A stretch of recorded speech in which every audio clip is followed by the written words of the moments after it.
Rajulun dzakarallaha khalian fafadat ainah. Orang yang berzikir, dia mengingat Allah dalam keadaan sunyi, kemudian menangis dan meneteskan daripada air mata.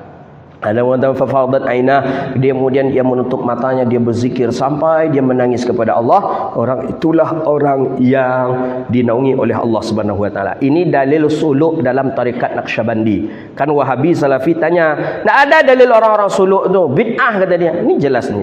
Rajulun dzakara khalian, orang yang berzikir kepada Allah dalam keadaan sembunyi. Suluk tu pakai kelambu tu untuk bersembunyi itulah. Supaya jangan terkena digigit nyamuk, supaya jangan banyak orang mengganggu, maka pakai kelambu. Itu tujuannya, bukan mencari Tuhan dalam kelambu. Bilang ke Wahaboy itu, tak ada kami mencari Tuhan dalam kelambu, dia bilang. Untuk khusyuk berzikir saja bilang. Ini Wahaboy ini macam-macam ni. Ada-ada saja. Ini Bilal tarawih, apa kata dia? Bilal dalam tarawih itu tak ada Nabi pernah membuat salawat di antara 2 rakaat tarawih, kata dia. Ini Wahabi ini nih, Wahabi dari Bangkinang, doktor dia. Tapi bingung saya tengok. Masa harus itu pun? Jelas tu dalam ayat disebutkan, sallu alaihi wa sallimu taslima.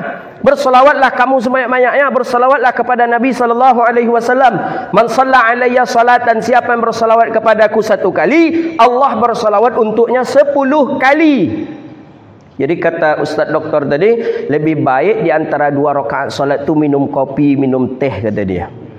Kan parah bongak yang namanya. Kalau orang kami raunya baiknya padat hangkuang abang, tidak nak hangkuang tu. Minum teh, minum kopi, mana dalilnya? Nabi pun tak pernah tarawih berjamaah ke masjid.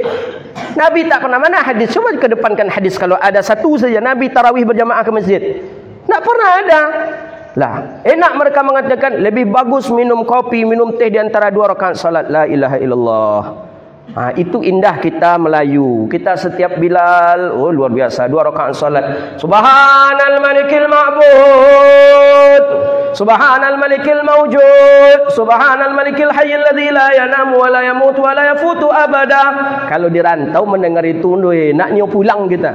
Memanggil-manggil itu tuh, Masya Allah, luar biasa. Itu yang tetap harus kita hidupkan di negeri kita, di Melayu ni. Jangan dialih awak gok, amalan kita jangan dialih oleh orang yang baru. Saya sampaikan terus, di mana saya ceramah pengurus masjid saya sampaikan, hati-hati virus masuk pak, kata saya.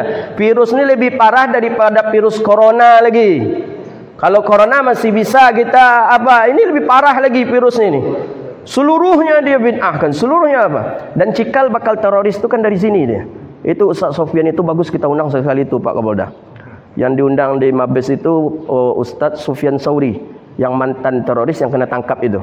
Dia buka-bukaan betul yang mencuci otaknya selama beberapa tahun menjadi teroris, meledakkan bom apa. Itu dari kitabnya Muhammad bin Abdul Wahab, Wahabi, Salafi, jelas.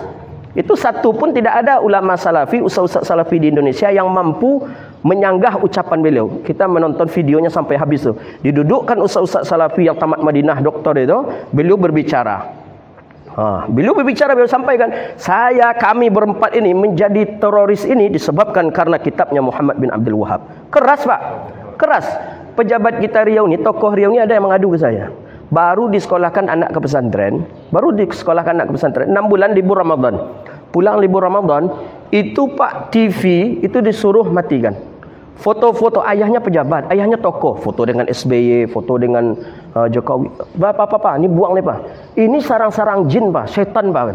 Jadi ayahnya datang, apa macam ni anak saya keras jadinya. Dipaksa ya. Kalau papa tak mau buang tu, adik tak mau pulang besok lagi, kata dia. Jadi pemahaman ini masuk Pak. Masuk pemahaman ini. Ini bahaya ini, kata dia. Jadi nak boleh Pak, kata. Jadi saya bilang, salah masuk Pak, kata saya. Salah memasukkan anak Bapak, kata saya. Itu baru itu cikal bakalnya. Nanti bapak mati tak dibacakannya Yasin lagi, tak ditalkinkannya lagi. Takkan didoakannya. Bahkan seperti kejadian di Rumbai. Kejadian ada di Rumbai, diusir Pak orang Pak. Jadi menantu ini Wahaboy. Kami istilahnya Wahaboy agak gaul sikit gitu dia. Jamaah saya ini kalau faham dia kalau saya bilang Wahaboy itu, dia agak gaul macam-macam cowboy lah gitu dia. Jadi istri menikah dapat menantu Wahaboy. bapaknya itu marbot masjid. Kalau ada orang meninggal, bapaknya mimpin yasin, mertuanya mimpin yasin, mertuanya bacakan talqin apa segala macam. Jadi ketika meninggal bapaknya ini, tentu ramai orang takziah, Pak. Orang yang selalu mendoakan takziah, Pak. Langsung di stopnya. Bapak Ibu, mohon maaf, kami tidak menerima takziah. Seperti itu. Kami tak menerima takziah daripada Bapak Ibu. Cukuplah kami saja yang ditutup. Jadi memang dia tidak ingin berlama-lama sedih, begitu alasannya. Dan tidak ada manfaatnya Bapak Ibu baca yasin. Itu kata dia.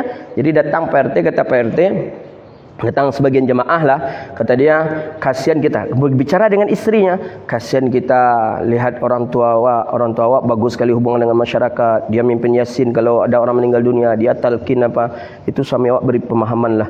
Ya itulah Pak, saya beri pemahaman Pak, kata. Nak mau dia, suami tetap nak mau. Jadi untung agak keras dia, anak ni, istrinya ni agak keras. Bang, ayah bang bagus hubungannya dengan masyarakat bang. Ayah kalau ada orang meninggal dunia, ayah yang menziarahi, ayah yang baca yasin, ayah yang talqin. Tapi ketika ayah meninggal dunia, masa ayah tidak dapat doa dari orang banyak bang? Ini salah nih bang, tak betul nih bang. Emosi dia. Ini cikal bakal teroris tadi. Emosi dia. Okey, kalau kau bolehkan orang masuk, pilih saja. Orang kau bolehkan takziah masuk ke sini atau aku yang keluar dari rumah ini. Sampai begitu, teman saya dah ada cerai. Teman saya perempuan tamat pesantren 7 tahun, alim, dapat jodoh orang itu, ditinggalkannya 2 orang anak, diceraikannya istrinya. Tapi istrinya tak apa-apa, kata istrinya, aku pun salah memilih, kata dia. Masa dia tamat pesantren, mahir kitab kuning, dapat wahaboy pun tamat SMA, tamat orang umum, mana pandai baca kitab, dia ego aja nyo.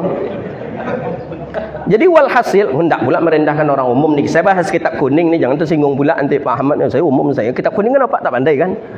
Kan memang saya pakarnya.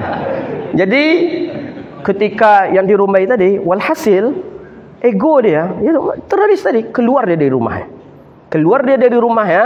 Sang istri pun mengajak, datang istri kepada pengurus masjid, Pak, datanglah Pak ziarah, datanglah takziah baca yasin ke rumah kami Pak. Berapa hari biasanya Pak? 3 hari. Wah Pak, bolehkah kami bersedekah Pak? Ayah kami punya kebun sawit Pak. Memang pantang suaminya semuanya dia buatnya. Lah bolehlah, biarlah kami sedekah untuk ayah kami sediakan nasi apa nanti. Kan memang ada hadisnya, isna'u ta'ama li ahli Ja'far. Bukan tak ada amalan, tak ada dalil amalan orang-orang tua-tua kita Melayu ni dulu. Ada amalannya, ada hadisnya. Jadi jangan dibawakan firqah, pemahaman luar dibawa ke kita, tak masuk jadinya. Walhasil ya pisah ketiga itu. Tapi tak tahu kita lagi entah macam mana kelanjutannya. Saya dapat info dari jemaah seperti itu. Jadi sampai 3 hari takziah seperti biasa lho. Jadi itu pentingnya. Maka saya sampaikan elok-elok menyekolahkan anak. Tengok sekolahnya sama nak jawab atau tidak. Itu penting itu. Jangan berkawak mati berkau nak punya larang awak baca yasin, orang lain baca yasin untuk kita. La ilaha illallah. Itu mengadang anak imau nama tu orang tapuang tu. Anak imau tu kadang-kadang lupa melawan juga begitu. Jadi ini dalil suluk. Ini dalil suluk, ini dalil tarikat, ini dalil bertawajuh. Rajulun dzakarallaha khaliya. Seseorang mengingat Allah dalam keadaan tempat sembunyi, fafadat ainah, kemudian ia pejamkan matanya, mengalirlah air matanya karena dosa.